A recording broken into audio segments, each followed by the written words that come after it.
I might go live a little earlier than I wanted.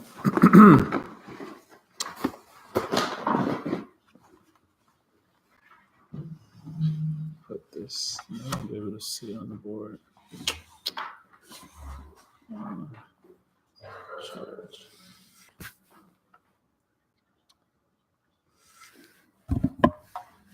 Okay.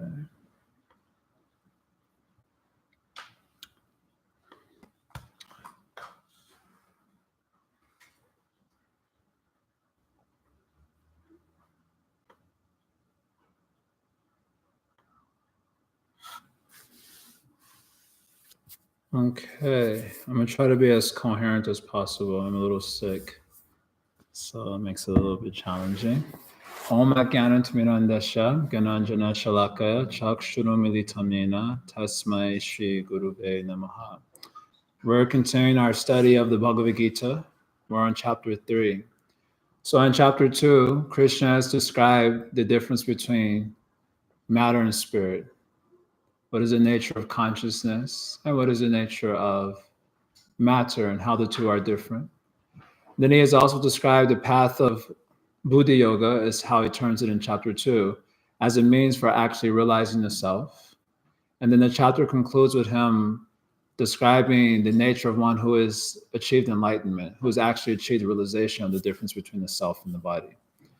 So in his descriptions, in those descriptions, there's one very important verse where Krishna says, Durena Kavaram Karma, Buddha Yoga Dhananjaya, Buddho Sharanam Avincha, Kripana Palahetava.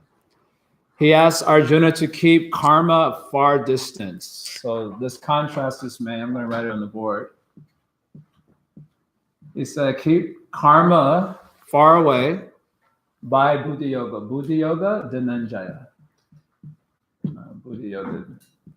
So Krishna draws this contrast in 249 to underscore the importance of taking shelter of one's knowledge versus taking shelter of one's feelings, which is a general tendency. Buddho Sharanam Avincha. Krishna says, take shelter of Buddhi. Take shelter of your knowledge to guide your path versus taking shelter of your feelings. So karma, of course, here, karma, the word karma just literally means activity, but it refers to activity that is informed by, let's say it in simple language, I like, I don't like. I know there are big fields of psychology today that people spend lots of money on, but Krishna has summarized the nature of the mind's activities in basically two phrases, raga and dvesha. I like, I don't like. And usually we think that whatever I like must be the truth, and whatever I don't like must be not the truth.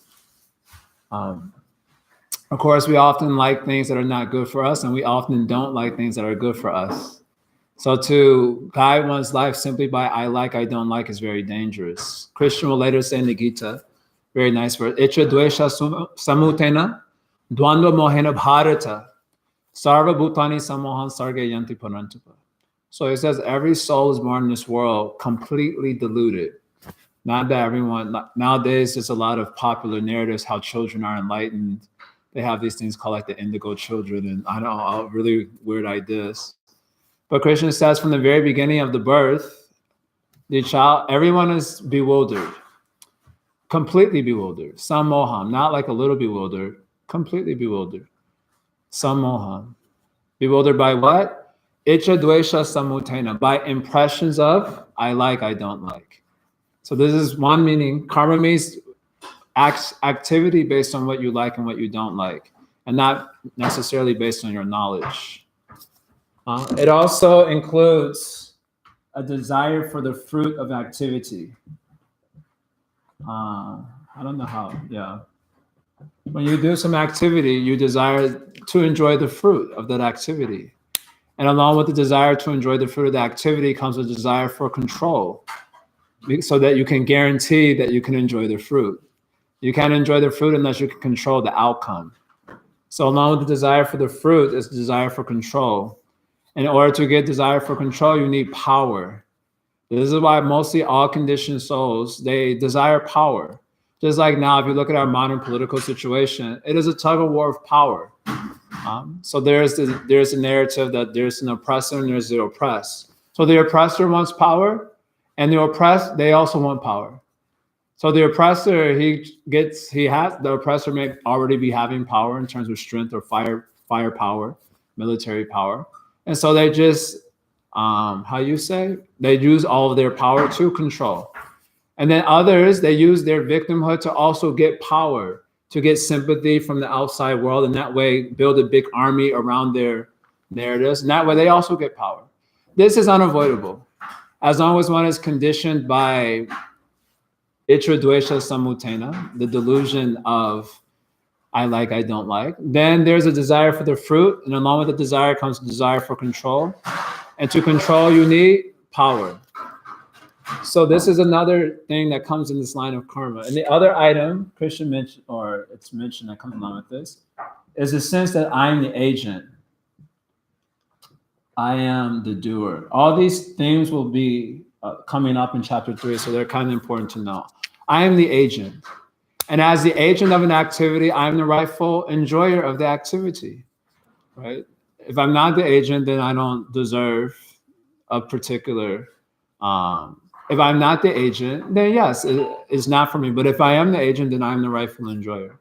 So all of this is included with karma. So durena hyavaram karma. Krishna says you should keep karma far away. Activity based like this. So who acts like this? Anyone here acts like this? So Krishna says, Durena Hyavaram Karma, you should keep that far distance by Buddha Yoga. So what is Buddha Yoga? Buddha Yoga is just the opposite. Basically, it's just the opposite. So you don't act according to I like, I don't like, but you act according to your knowledge. I don't know how to put that. Just put like act according to knowledge. A good verse for this is 264, where Krishna says, Raga Dvesha Vimuktaishtu. Indriyais, what is that? Raga Dvesha Vimuktaishtu. Indriyaishtara, come on. Vishayan Indriyaishtara. Atma Vashar Videyatma. Prasadam Adhigachati. Krishna says that the person, this is speaking about an enlightened person, but we can understand something from that. He acts with a mind that's controlled, free from I like, I don't like, and made humble vidayatma by his knowledge. He's submissive to higher knowledge. So this is the first element of Buddha Yoga. And Buddha Yoga also, there isn't the desire for the fruit, because there's a desire for the development of inner life. So he's free from the desire from the fruit. I don't know if you remember this term. I underscored it when we Sangam Taptwa Tyat. You'll see this phrase, if you look at the Sanskrit, you'll see this phrase come up quite a bit in the Gita. Sangam Taktva means freedom from giving up or renouncing Sangam. The word Sangha means association, but the word Sangha also means attachment. So what are we attached to?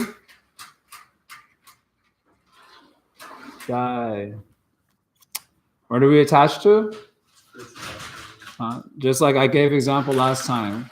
It can be something as simple as you hold the door open for someone and they just walk through and you're like, excuse you. Let's try it again. Sometimes you play out all sorts of scenarios in your head, you know? Or I don't know if you have this experience when driving a car and someone cuts you off. And then I imagine myself shooting at the car, or sometimes I imagine myself with a big snowmobile and like lifting the car up and throwing it to the side. And just by thinking that I feel satisfied, this is the, of course, nature of the demonic mind. So I have a desire for, of course, I'm not that crazy. I don't actually want that to happen, but the desire for the fruit is there, and desire to be the agent, to be the controller, right? So Sangam Tyaktva means they've given up this one and this one. Okay, so this is Durena Yavanam Karma, Buddha Yoga Dhananjaya. So keep karma far away by Buddha Yoga. You understand? So Arjuna has understood this Buddha Yoga to be renunciation of worldly life altogether and retreating to the forest. Because the idea, how can I follow this and also live in the world? how can I work a job and not have a desire for the fruit? It'd be very difficult. For example, working job means making money. So if someone says no desire for the fruit, suppose your boss came to find out that was your philosophy. So they say, hey, I heard that you're trying to practice this Buddha yoga. And you're supposed to be, without desire for the fruit. Then what will you say? Nah, I need that fruit, that money. It's very hard to exist in the world with this level of consciousness. I think we probably have plenty of experience of that. Yes? So Arjuna has extended the meaning of Buddha yoga to actually renouncing the world. Durena Yavanam Karma Buddha Yoga Dhananjaya. Krishna has said that you should keep karma far away by Buddha yoga. So Arjuna is thinking, in order for me to practice this Buddha yoga, I should retreat from the worldly life altogether. Only then I'll be able to practice this. Now, Krishna has not actually said that, but in Arjuna's mind, he is thinking this in the beginning of chapter 3. Krishna said this, so that means I should retreat to the forest. Unfortunately for Arjuna, Krishna has also said fight very clearly many times in chapter 2. So that's caused great disturbance in his mind. What is the disturbance? His understanding of Buddha yoga is not being reconciled with what the teacher is actually saying. That happens all the time. You have some concept and the teacher just smashes. This is actually why you have to go to a guru. This is a side point, but many times now people are talking about follow the guru within. That we have already been doing. The mind is the guru within. So no one follow that guru. We have to follow the guru without. The guru who is giving proper instructions according to proper philosophy. Otherwise, you always will adjust the philosophy to fit your own attachments and aversions, your raga and dveshas, your I likes, I don't like. And the only thing standing in the way between you doing that or between us doing that is the guru. He's the only thing stopping us from doing that. So Arjuna is thinking, this Buddha yoga means to fully retreat, but Krishna said fight so many times. So he says this is contradictory. It is not contradictory to what Krishna has actually taught, but it is contradictory to Arjuna's understanding. So in the beginning of chapter 3, he opens up with a question about this. This does not make any sense. So we'll just read the question really quick. It says, O Janardana, O Keshava, why do you want to engage me in this ghastly warfare? Right? For him, ghastly warfare means karma, the world of karma. Why do you want to engage me in this ghastly warfare? If you think that intelligence, Buddha yoga, is better than fruitive work, right? So this contrast is there. My intelligence is bewildered by your, how you say this, equivocal instructions. Therefore, please tell me decisively which will be most beneficial for me. So you understand Arjuna's confusion? Why Arjuna is confused? What is the answer? Why is he confused? He thinks that action has to be based on I like and don't like. But it's not necessary. It can be based on the instruction of the guru. Close, but no cigar. Confused because he has to kill his family and the ones he loves. Yes, true. And he doesn't want to do that. So he's definitely attached to something. Close, but no cigar. What is the answer? He's confused because his understanding of what Krishna is saying is still conflicting with what Krishna is instructing. Yes. The confusion is because his understanding is different from what Krishna is actually saying. So he's misunderstood Krishna. So now this next several chapters is getting a clarification. So many questions coming out. And what is that confusion? What is the confusion? What is his understanding? And what is Krishna saying? What was his understanding about these two terms, Buddha yoga and karma? They're opposite. They're opposite, which is true. So that confusion that's a good one. No, that's a proper understanding. But what is he confused here? What is the confusion? He has to go to the forest. Yes, he's overextended the meaning of Buddha yoga, right? Buddha yoga means you're working in the world with this consciousness.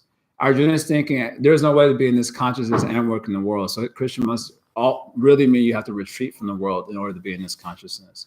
So therefore, the need for clarification is taking place. Yes, you understand? So Krishna begins to answer the question. So the first passage in this chapter 3, Krishna is basically making arguments for why one should work in the world and be spiritual, Because ultimately the tendency is if I'm spiritual, then I retreat from the world and the worldly life. And in fact, when people see devotees outside, distributing books and, making money, it doesn't look that spiritual. Sometimes you see devotees, they go and distribute the books. And I remember one of my first book distribution stories when I first became a Hare Krishna, and they were telling me all the glorious stories about book distribution. And they told about this one Mataji. She was very good at book distribution. I think she was from China or something. Anyway, she was very good at book distribution. And she would distribute the books to people. And then at the end, she would say donation. And when they would open their wallet, she would say, I want that one. And people, apparently she had such potency that she would sometimes give the whole wallet. She's like, I want that one. And, it'd be like a $50 bill in there. She said, I want that one. They try to give like a $5. She said, I want that one. But I remember when I first heard this story, I was like, how is that spiritual?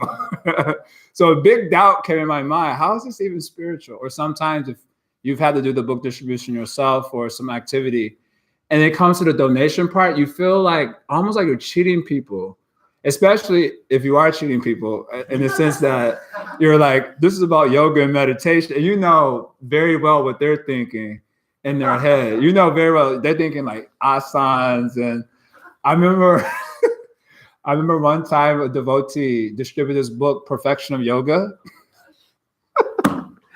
If you've ever read that book, you'll see why I'm laughing. In Perfection Yoga, the whole book, Prabhupada's talking about how this yoga is nonsense. The modern yoga and asanas, like every chapter, he's just like smashing yoga. And when we distribute the book to you, The Perfection of Yoga, it's got a nice picture of like Bart Mooney worshiping Surya. It looks really like yoga asani, And so people are like, oh, really? This is about yoga? And you're like, yeah. And you know very well what's in their mind. And then you ask for the donation. As some of us may not be so conscious about it, but I know with myself, I was very like self-conscious because I felt like, how is this spiritual asking for money? And then at one point I would just, okay, whatever they give, then that is okay. But then the Buddhist readers used to chastise me. They said, you get at least $10 for this one, you get $20 for this one. Like they had some criteria was there. So this doubt comes up. How do you work in the world and be spiritual? It's a very good question, actually. Otherwise, the tendency is to think that in order to be spiritual, I have to retreat from the world. And to some degree, at least in the beginning of our spiritual lives, there may be some truth to that also. We need to retreat from certain environments that are unhealthy for our spiritual development. But then after a period of growth, then you're asked to go back into the world and be spiritual. So this section of the Gita is kind of pertinent. How do I exist in the world in a spiritual way?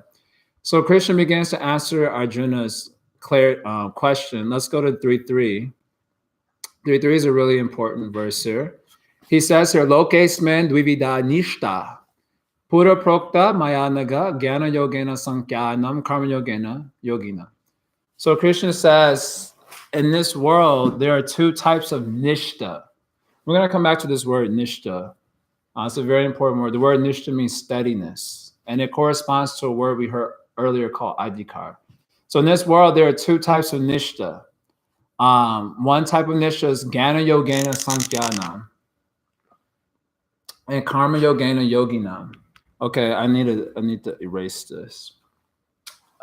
I have a tissue. Really? Will the tissue be I powerful enough? Better Okay. than your hand. Huh? Better than your hand. Well, the hand is effective. It's just, it does look kind of nasty. Hang on a second. So he says there are two types of nishta. One nishta is karma yogena. So here, this is the first time where Krishna referred to the Buddha yoga that he spoke of earlier. He refers to it as karma yogena here. So this is karma yoga. That is one type of path. And the other path is jnana yogena sankhyanam.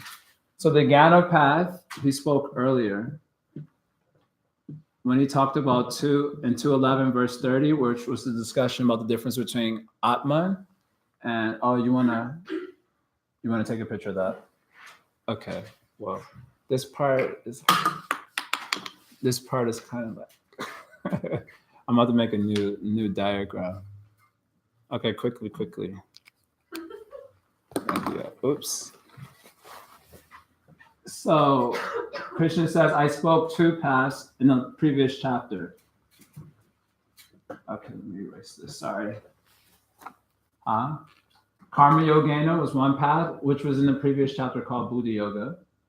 And also the Gyan path.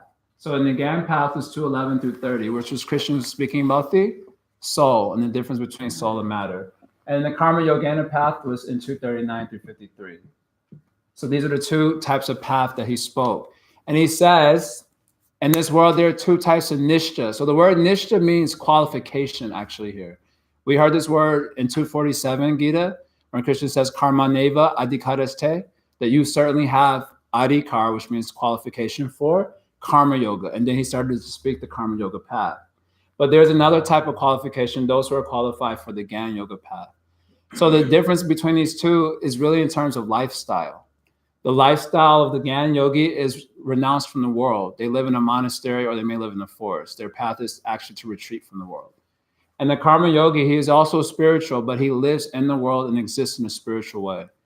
So to do both, you have to have a certain nishta or adhikar qualification.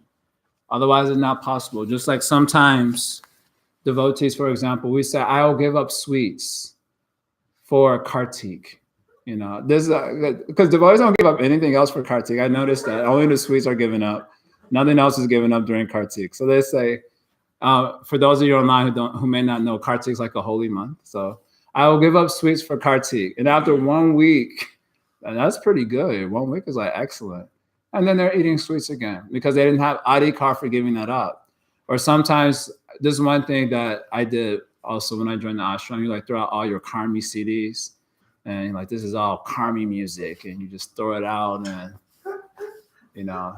And then a month later, you go back to the, Blockbuster was the thing, or the CD store, and you buy, okay, you know, everyone needs a little bit Lauryn Hill, you know. Lauryn Hill's spiritual. Like, she's talking about God and stuff. And so because if you're not at a certain level of qualification, you can't just up and renounce things so quickly. It requires a certain type of, Christian using the word here, nishta, or qualification to do that. So he's saying to Arjuna in the previous chapter, he said, you have adhikar for karma yoga, which is to imply that you don't have adhikar for just renouncing the world. So I spoke this earlier, that there are two types of persons. I spoke two paths, and those two paths have the same goal. The goal is self-realization, in short. But some have adhikar for getting self-realization through this path, and some have qualification for getting self-realization through that path. So that's what I spoke earlier. Arjuna, you've overextended the meaning to think that in order to be spiritual, you have to renounce the world. But I want to give a clarification about that. So in 3, 4, and 5, and 6, Krishna starts to actually kind of critique the person who's let go of things prematurely without having the adhikar for it. You understand this word adhikar? Adhikar is an important word, or nishta, in this verse. So he begins to kind of critique those who prematurely renounce things. So in 3, 4, we'll look at 3, 4, kind of 3, 4, and 5, and 6. Particularly 3, 4. He says, not by merely abstaining from work can one achieve freedom from reaction. So it means that I'll not do anything, and that way no reaction will come to me. Someone will think like this. Nor by renunciation alone can one attain perfection. So this is a concept that flows in the current of Vedanta thought in India. They would think just by taking sannyas, you're a liberated soul. Just by taking sannyas. And they would call each other Narayana, apparently. Prabhupada speaks about this a lot. You know, you just take sannyasa, Om Narayanaya. Can you imagine that we greet each other like that in the morning? But the concept that you are Narayan, Om Narayanaya, Om Narayanaya to you too. Of course, modern history, recent history, along with Google, has helped to give full enlightenment that just by taking sannyas is not a solution in and of itself. So many issues come up. So this is actually what Krishna is criticizing if you prematurely renounce the world. So not by merely abstaining from work can one achieve freedom from reaction, nor by renunciation alone can one attain perfection. And there's a reason for this. And what is the reason? And this is the next verse. This is actually kind of an important verse for those of you who like to learn verses. Nahi kashtakshanamapi jatu tishati akarmakrit karyate havasha karma sarva pakriti jair gunai. Yes, everyone is forced to act helplessly according to the qualities he has acquired from the modes of material nature.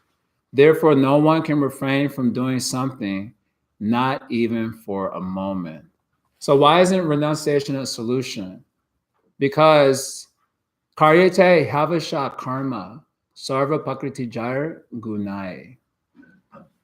So pakriti jar gunai means the ropes composed of pakriti. The word guna means a rope.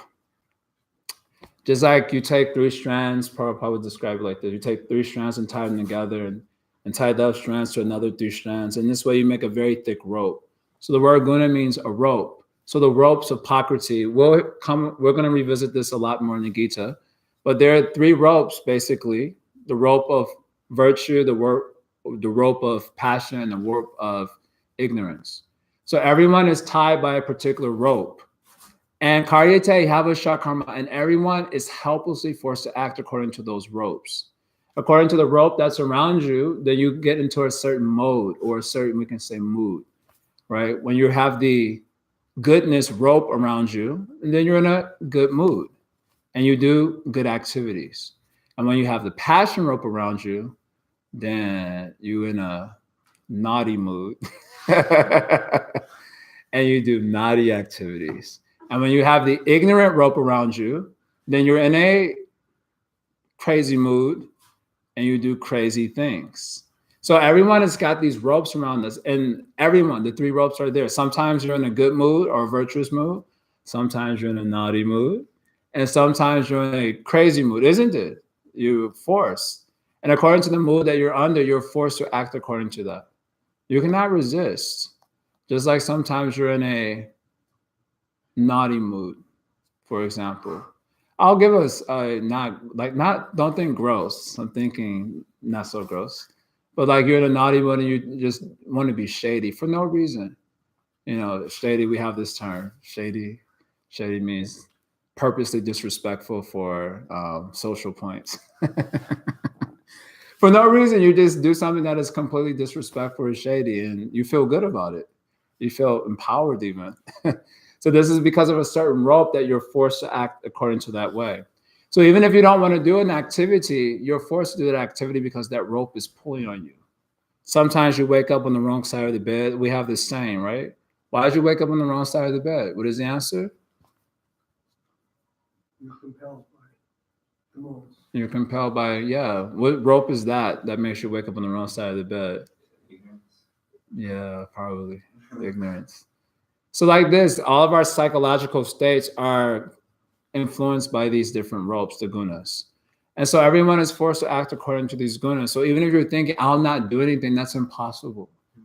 That is impossible for you to not do anything.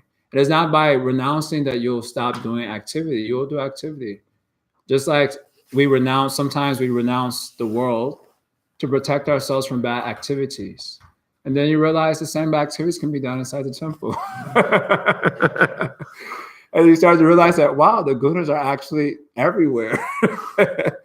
Of course, we've heard that the temples are embassies of Vaikuntha, and they have certain spiritual potency. They give certain spiritual protection, which is, of course, is all true.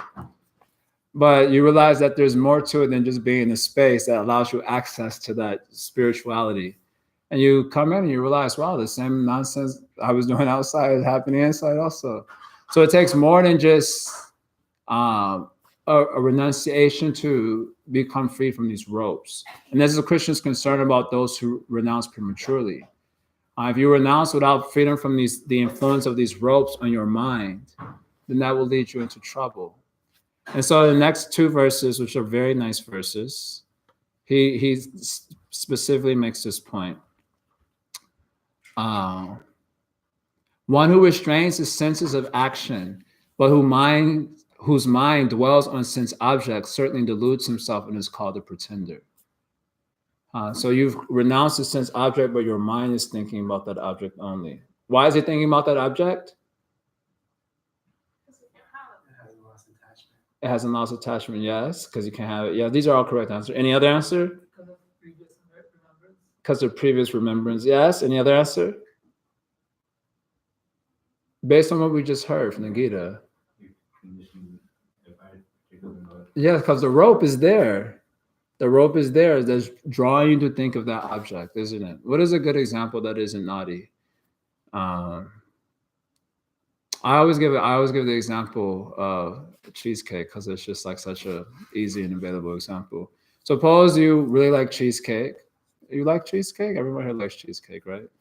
And then I come and bring the cheesecake, some cheesecake I bring.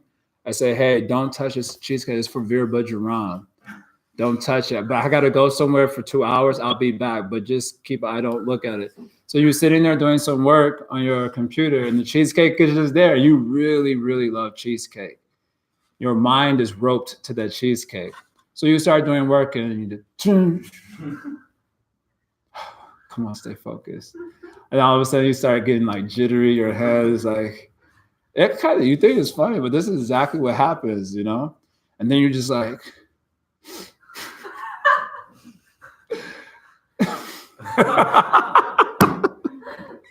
you can't resist it. Okay, you know, not the first the piece. You're just like, let me just take a little bit off the top. They won't even notice it, you know. I just want to, or maybe you don't even do that. Let me just. Oh man.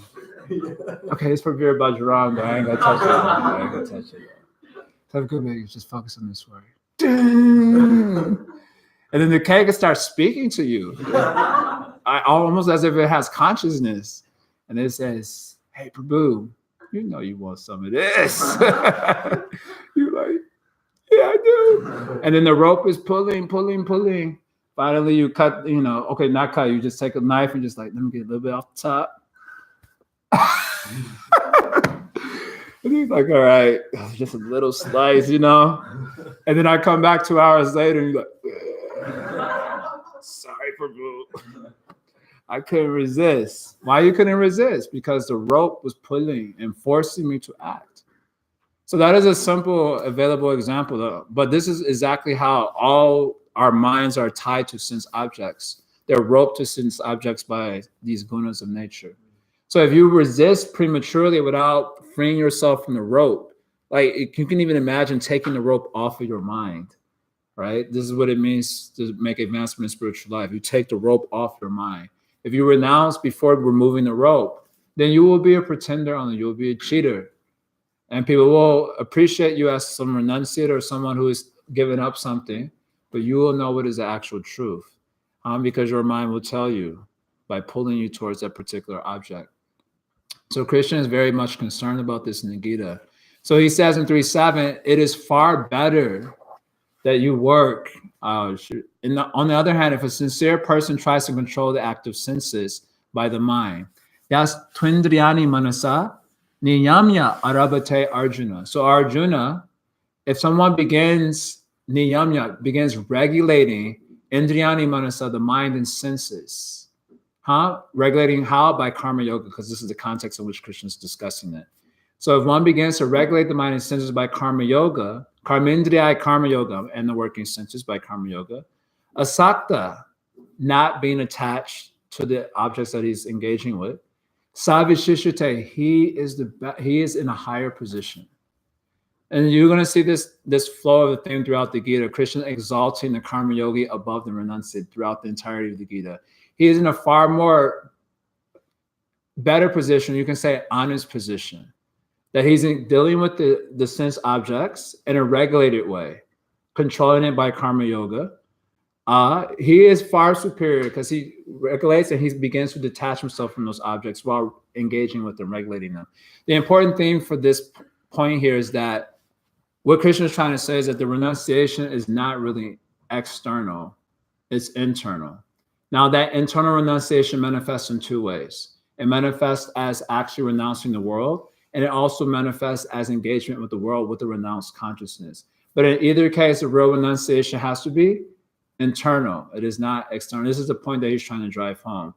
You can renounce and be a pretender and meditate, or you can be engaged with the objects and detach and meditating on something wonderful. That will be depending on how you culture your own inner life. But the point here is that the renunciation is actually truly internal and just within.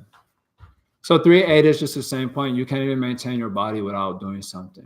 So his whole argument here is that you should work. He's trying to convince Arjuna to fight in the war. Don't renounce the world. That was a misunderstanding of what I was saying. You should engage with the world with a mind that is detached. There was one final point. This verse from Gita 259, very famous verse, Vishya Vinivartante Niraharastadehina. Rasa Varjam. This very nice verse. Krishna says there are people, when describing a person who is able to sit, remember what sit means, one who can withdraw their senses or withdraw from the world. When Krishna was elaborating on that, he describes that this is actually possible because they have a higher taste. And he contrasts this person with higher taste with another person. Who is that other person? The person who lets go of things, but rasa varjam, but inside the desire for those things remains very strong. So this is of concern for Krishna. 259. It's a very famous verse, definitely worth learning. I put it in my shloka. I think I've made all the points that I wanted to make for this passage. So Arjuna's confusion and Krishna's clarifying that first adhikar, sway adhikaraya nishta saguna parikirtita. Piety, Krishna says to Uddhava in the Bhagavatam. Piety means to be fixed according to your adhikar. And impiety is just the opposite. Being fixed according to something that's not your adhikar. So you should act according to your adhikar. And your adhikar is you have adhikar for karma. You should act regulating your senses by karma yoga. Otherwise, you risk being a pretender. Even if you don't want to think of the object, you'll be roped into it, as I'm sure have plenty of experience. So this is the contrast there. Okay, you can ask your question. Then I have questionnaires for you guys. You can work on it in 10 minutes. Yeah. I was just wondering, just on that point of like sending adhikar, I feel like that's really difficult in like the Mahatma context. So basically, everybody's put on the same platform, and the mentality is as it's like a linear relationship between the amount you put in and the amount that will come out. But we're told in Gita that, of course, you should not over endeavor, but you should work according to your nature, according to your adhikar. So I feel like it's kind of difficult to understand what is your adhikar, or if you're just not doing your duty properly. If you were fully embodied within your adhikar, then you might be getting a higher result. You might be getting more, spiritual results, material results. Yeah.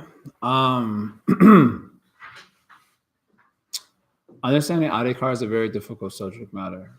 There is a word also, adhikar nishta or adhikar bheda, where bheda means difference. So the difference in adhikar. And trying to figure out what is a person's adhikar is very difficult. In short, there are 3 types of adhikar. 3 types. Adhikar for karma yoga, adhikar for jnana yoga, and adhikar for bhakti yoga. So that is not described so much in Gita, but is described very clearly in Uddhava Gita. And Krishna said there are 3 types of adhikar. Adhikar for karma yoga, adhikar for jnana yoga, and adhikar for bhakti yoga. And when you become qualified, what is the adhikar for karma yoga? You have to be ignorant.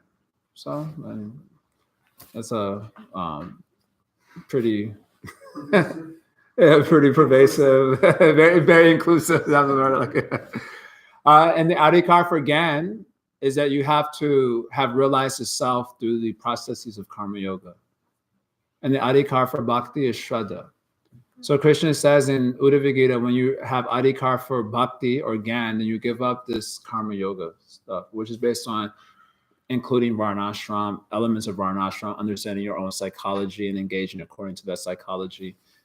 That can be given up when you have adhikar for Gyan or bhakti. So when we're hearing about adhikar in this context, the challenge that comes is that it includes understanding things about our own psychology and understanding where to engage according to our psychology. And we've had this conversation in our class on 331 through 37, the swadharma, trying to figure out what is the nature of our psychology, and to engage accordingly is very difficult. Because in this age, we don't practice eugenics. I thought I wanted to say that, just see everyone's like, dun, dun, dun. Of course, the word eugenics is taken in a very negative sense because it's associated with like Nazi Germany, and so kind of understandable. But I was actually thinking about this today. In a sense, Vedic culture practiced eugenics in a real sense, because they were very careful about how they were breeding. Brahmanas breed only with other Brahmanas, and we've talked about this elaborately. Kshatriyas breeded with other Kshatriyas. For the most part, there were always some mixture. I think the word is miscegenation. Huh? Yeah, they had different mixtures, but for the most part, and the reason for this was to protect children's psychology. Marriage was not about love. It was about responsibility to the future of the next generation. So they were very careful about all these considerations. And we're not coming in a society that has been very thoughtful about that. So if you try to think about Adhikar in terms of that element, which we're hearing about in context here, then it becomes extremely confusing. But if you think about I have Adhikar for Bhakti, because that Adhikar has been given to me by a devotee. And then you try to develop your Adhikar for Bhakti. That's described very elaborately by acharyas, how you go from one stage to the next stage and so on. Then it becomes a little bit easier. Of course, when you're trying to reconcile how to exist in the world with Bhakti, so that's kind of another bigger subject matter beyond the scope of this class, but just give you some general ideas of how you might think about it. I personally have processed these things by just taking shelter, like, okay, I have Adhikar for Bhakti, and now I need to raise my Bhakti Adhikar by Shravanam, by Kirtanam, Smaranam, etc. Otherwise, you get too much into these other elements, it becomes very hard to figure out. If you do it, that's great, but from my observation for 16 years, most people don't have a really easy time with that one. So better you just raise your Bhakti Adhikar and chant Hare Krishna and hear the Bhagavatam. You want to ask something? Yes, I admit. Yeah, I have two questions. So is Arjuna really not qualified for, like, it seems, because Arjuna is kind of playing this role so that Krishna can speak the Gita for all of us to hear. Yes. So it seems that his Adhikar isn't really so low that he's... Yeah, is Arjuna really in Maya, or is it just like, dun, dun, dun, like a drama? Well, he has Adhikar for Gyan, so Krishna will actually address this in starting with verse 17 of this chapter. Okay, even if you have Adhikar for Gyan, because that question will come up. So Arjuna, he will consider, Arjuna, you actually have Adhikar for this. But even if you have Adhikar, you should still do your work. So that will be 3:17 through 26, where Krishna brings up another argument, that even if you are enlightened, still you should do karma yoga. And he'll include in this point because of benefiting the world, loka sangraha, and setting an example for the world. So in other words, the essential element of karma yoga is learning how to, in a sense, just be selfless. And part of selflessness is doing good for the world around you. So even if you are enlightened, still you should do karma yoga for benefiting the world. So this, even if you shall think Arjuna has Adhikar for Gyan, still Krishna will attack that point also, starting with 3:17. Yeah, you had to. Yeah, and then the other one was just regarding the qualification for bhakti. How do you reconcile that with, like, that anyone can take to bhakti and it's the easiest process, and then at the same time it's like the topmost process, and it seems like it needs topmost qualification to enter into. Yes. Like, how do we reconcile easily? This Adhikar is given. So therefore, Prabhupada was a disciple came to Prabhupada and said, Srila Prabhupada, I just, I don't know what I did, or what qualification I had to do this, something to them. And Prabhupada said, you had no qualification. I gave your qualification. So, yes, the Bhakti Adhikar is given. Brahmanda Brahmite Kona Bhagyavan Jiva Guru Krishna Prasade Pai Bhakti Lata Bija. Right? So it is given. So it is the highest thing, but if the highest thing, just like we may be broke, or many of us are. But if a millionaire comes and gives lots of money, then it is very easy to achieve. On our own, if we try to make lots of money, I'm looking around now. It's going to be hard. It's going to be hard for many of us to make. We'll just speak of lots of money, make any money. Would be difficult. But if someone who is very rich just comes and gives, here's $1 million, then it becomes very easy to achieve. So Bhakti Adhikar is like this. It is the highest Adhikar, but if it is given, it is a difficulty. So therefore, you hear in Bhakti Yoga all this emphasis on mercy, mercy, mercy, mercy, because it is a path of grace ultimately. Our ability to enter into sadhana, that was grace. After entering into a sadhana, our ability to continue sadhana, that is grace. And if you achieve success in your sadhana, that is also grace. It's grace from beginning to end. So if it is given, everything becomes possible. The impossible becomes possible. Yeah. Okay. Really good point. Yeah. You were talking about the ropes and how we have to take them off. Yes. To actually be able to renounce. Yes. Right? But then looking at what we're just talking about, karma yoga, was it that it was saying, that don't be a pretender, control your senses, right, without attachment. And it's like, wait, but the attachment, you have it. If you didn't have attachment, you would already be in jnana yoga.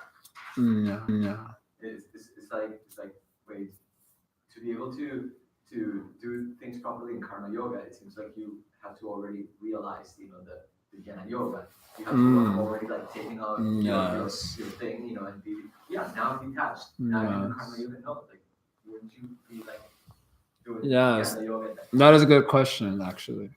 So you're saying to do karma yoga, you have to be detached, but that is the adhikar for Jnani on the Jnana yoga path. So in order to do karma yoga properly, you have to already be a Jnani. So then it seems like a little mutual dependence, fault of mutual dependence, or catch-22, or contradiction. Yeah, problem. No, the idea is that you have to cultivate it. So the process of cultivation and the achievement is the same. It's just a level of steadiness in it. So the process, for example, you see this in 250, 253, where Krishna speaks about, the whole 247 through 53. You're cultivating this passionate involvement with the world. But there's a sense that there's not steadiness in it. And then finally, you achieve a state of realization. And the word that is used there by one of our acharyas is Gyan Nishta. Then it becomes steady. So that basically the difference between a realized person on the path of karma yoga and one who is not realized is the steadiness of that Gyan. And Krishna will later on clarify this in chapter 5. In chapter 3 is also called karma yoga. And chapter 5 is also called karma yoga. So chapter 3 is the karma yoga as practice. And chapter 5 is karma yoga as enlightenment. So you'll see, if you look at all the verses in chapter 5, he's speaking about the karma yoga. He calls him as nitya sannyasi. He is always a sannyasi. So that speaks to the point that you're making right now, that it seems like, that enlightened karma yoga, he's always a sannyasi. He's realized the self within. You'll see many verses in chapter 5. So chapter 3 is karma yoga as sadhana, and chapter 5 is karma yoga as perfection or as enlightenment. So in order to achieve the enlightenment, you have to practice the same elements of the enlightened consciousness now. Even if you think of our definition of sadhana bhakti, kriti sadhya bhavat sadhya bhava sa sadhana bida. What is sadhana? That kriti sadhya, you emulate the sadhya. Kriti sadhya bhavat sadhya bhava, basically until you embody the sadhya. The sadhya means the goal of the sadhana, which is bhav bhakti. So you emulate it until you embody it. This is one reason why we study the stories of Krishna and his devotees, specifically his devotees, because you can hear about the consciousness of perfection. Then you know what it is that we have to practice and gain fitness for until we actually embody those things through our practice, of course, through grace. So same with karma yoga. There is karma yoga as practice, and the practice will include the same elements. In one sense, you can say what is done naturally in a state of enlightenment is the hard work or the heart work for the practitioner, right? So what is done naturally for the enlightened person, he's detached. That is natural for his level of awareness. For the karma yogi who's practicing, he has to actually practice that. The mind is running there, I have to practice pulling it back. The mind is, I have to practice, duality is coming up, I have to practice neutrality, like this. And the enlightened one he's already in that state by his nature, so it becomes quite easy. Much easier. So there's a distinction there. So we'll see. You can look at chapter 3 and look at chapter 5. The same person is being talked about, but one is practitioner, one is enlightened person. Kishore, is that okay? That's the best I got from you. Is that Kishore? You have some final point, and then Yeah. class is really over. But Because saying,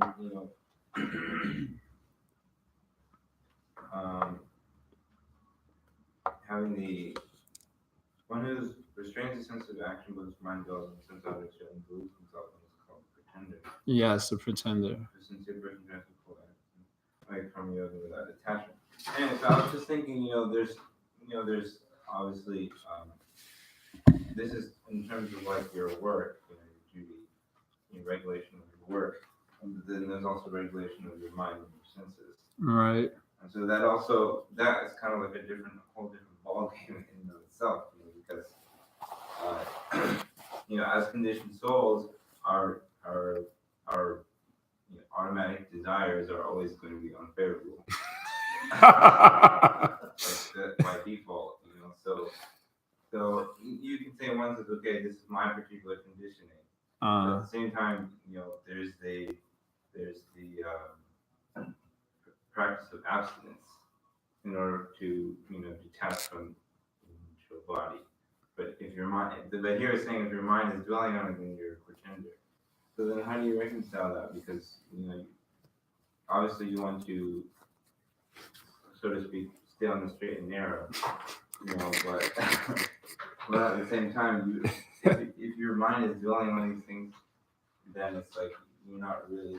How is that really? Isn't that yes. cheating? So someone will tell the brahmachari who's just joined the ashram. Many times I got this question. So do you practice celibacy? And the answer will say, yeah, I practice celibacy. They're like, oh man, I know, but what are you thinking about? They would challenge like this many times. You've ever been challenged like this? I got challenged like this many times on book distribution. They're like, really? So their point is this point only, that you're practicing, but your mind is dwelling. So isn't that being phony? And then they'll say, I'm an honest person. I just enjoy. I just like this. And it seems like they're being honest. But our point is we're not showing up as sannyasis, nor are we saying we're sannyasis. Every success story has its beginnings. It's humble beginnings.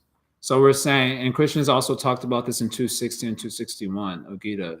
In the beginning, you start with controlling the senses, and you meditate on him until you actually become proficient or enlightened in the path of sadhana, whatever it is that you're doing. So it is not fake. Here, Krishna is really making the contrast between someone who's presenting himself to the world as a renunciate, who doesn't actually have that sort of qualification for renouncing the world. If you're showing up to the world as like just a normal person struggling and trying to make spiritual progress, no one's going to find fault with that. And I don't believe Krishna, when he says pretender, he's not talking about that sort of person who's showing up to the world as just a normal Joe Schmo trying to make spiritual advancement, trying to improve themselves. That is not a pretender. But when you're showing up to the world as a renunciate, for example, that's specifically the context that he's giving, and your mind is dwelling on all these things very intimately, then that's a pretender. You're being fake. So everyone's spiritual life has to start somewhere. And it's going to start with a little bit of abstinence from unhealthy things that we're attracted to, right? Maybe some of us like weed, for example. Anyway. I like the smell of weed. I've never smoked. Well, I smoked one time when I was 18. But I like the smell of weed. I don't smoke it, but I appreciate its scent. If I was really interested in smoking marijuana or I had that attachment, I maybe practice abstinence from it because it's unhealthy for me, but I still appreciate it. And if I see someone gather together smoking marijuana, then I probably have to leave that place. They say, well, that's being fake. It's not being fake. I'm trying to improve myself. And it has to start somewhere, in a humble way. But if I'm showing up to the world like, yeah, I'm not affected by this at all. And then someone's like, hey, you want a joint? And I'm like, all right. So then that's what Krishna's saying. Then you're being a pretender. So don't show up to the world as a phony. Just be, devotees have to be careful with this one also, because in the name of being authentic and being my true self, they remain in Maya. And Kevin is sharing a story with me about someone like this also. Being in Maya, you know, because I got to be my true self. Well, what about your true self is an Atman, first of all. And how are you going to realize that Atman unless you start trying to improve yourself in slow degrees? So this is the contrast there. Don't show up to the world as a phony. This is where I'm at. I'm trying to make improvement from there. Get that away from me. I kind of like that, you know, that sense object. Just keep it away so I can, well, aren't you being fake? No, I'm trying to improve myself like this. All right, we'll stop there. Well, there's one question online real quick. Miss Lauren Wang said, I have a question. So what is the role of renunciation in Bhakti Yoga? And how do you achieve this internally and not prematurely? Well, in short, we don't have so much time for this. But in short, I hate to use this word sometimes, but Yuta Vairagya. One of my most hated terms, because how devotees abuse this.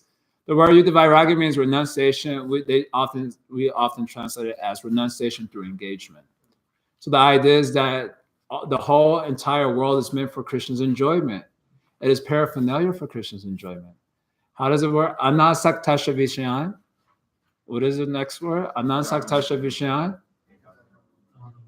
Yutarha Upayunjata. Nirbandha Krishna Sambandha Yuta Vairagya. So the first qualification for the Yuta Vairagya, Anasaktasha Vishayan. That means I have no attachment to the sense object. Already problem. Second qualification, Yatarha Upayunjata. I engage with it only as required for my service to Krishna. Nirbandha Krishna Sambandhe.